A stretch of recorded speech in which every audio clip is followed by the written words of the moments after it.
చింత ఏలను, ఆర్థికంగా లేవని దిగులు ఏలను.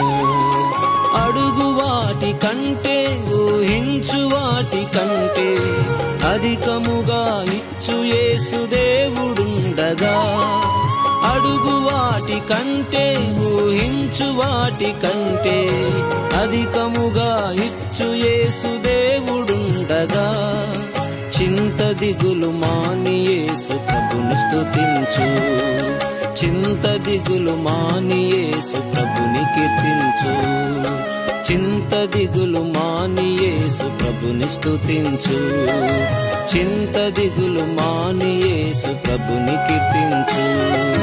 భయము లేదుగా, దిగులు లేదుగా, యేసును నమ్మిన వారికి.